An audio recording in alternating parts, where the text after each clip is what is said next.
Good morning. It's Sunday morning, 7th of February, and it's just gone 9 o'clock. And I'm going to go out for our Sunday morning jog.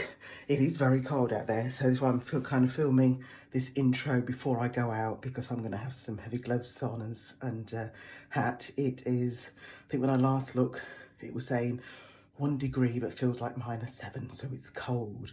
So I'm going to do my warm up, and then we're going to go out, and I may kind of stop a little bit in between to do a bit of a follow-up. Catch you later. So just thought I'd check in with you guys. Okay, so I've jogged about 15 or so minutes so far, and I'll explain kind of how I did it when I get back. But all I'd say is it's kind of running to your own strengths. Running to your own strengths.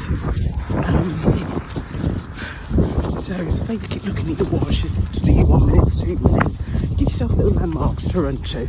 So you can either use the lamppost, or the end of a road. And it's about stretching yourself, but not overdoing it. So if you're feeling a bit tired and there's 50 metres to go to the next lamppost, just say to yourself, let's get to that next lamppost, or to the next end of the road, and then walk.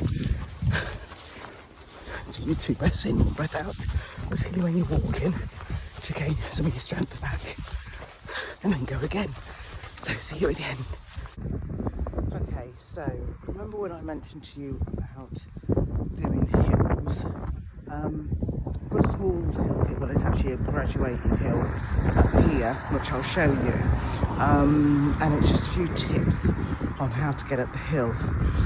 I think another time I'll get my big bear out to film me to show you the action, but it's all about pulling your elbows back even higher. You don't need your arms coming in front of you, but pulling your elbows back higher as you go up the hill helps you up that hill. So this is said hill, doesn't look imposing, but trust me, it is. So my reward for my jog, a lovely bacon and egg sandwich, so a bit of protein. Okay, hi there peeps. Right, just to add on what I was saying earlier, so because it was a bit windy, because whilst I was out there and it's a bit cold, the ways to pace yourself, you can either use landmarks, and when I say landmarks, like a lamppost or the end of a road. If you jog along roads and you've got different turnings, you can have a goal. Let's get to the next lamppost or the next road.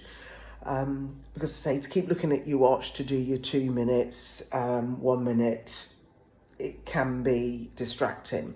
You can get these apps that actually help you with that you listen to, and it will count you down and tell you. I mean, I've heard they're good, but then you'll really kind of stick to the times.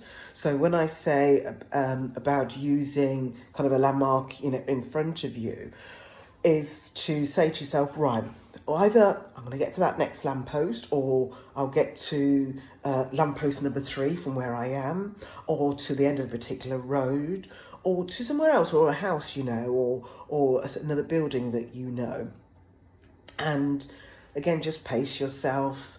And you may feel yourself getting tired, but as you're getting close to that, because it's a bit like a goal, you can say, I'll just get there and then I can walk. And it's like a reward. So your walk is a reward for yourself. And it's about stretching your body. So letting your body kind of stretch a little bit past comfort, okay?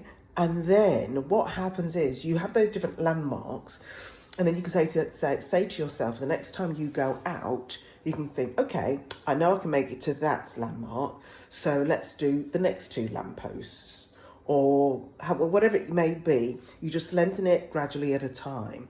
And what you'll find is you'll build up your strength to be able to cope with those runs.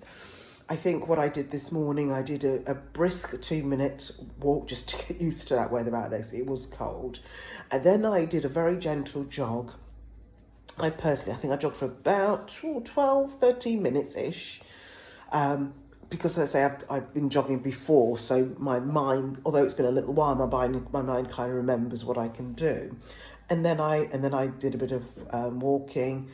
I met people along the way, so I'll be chatting to people who were walking dogs or going out for their walks. And then I'll do a bit more jogging. And you know, at the end of the day, however you want to pace yourself, it's what you feel comfortable with. Don't feel you are beholden to anybody. Of course, if you're going out with somebody, what you don't want to say is trying to keep up with someone. Is to probably have somebody who's at your pace. You will get there and you will build it up in time. And also, I think I said there's a technique for going up the hill, which another time when it's a little bit warmer, I can get my big bear out with me, and he can kind of film. I can show you the different ways of when you're going up a gradual hill. And I'm not talking, major hill, but this was like a road where it was quite a gradual hill, and it was roughly, I think, about 130 metres, but it was, a gradual hill. And when you're going up, there's certain ways to have your posture and certain ways to use your arms to help you up that hill. So I'll cover that off another time.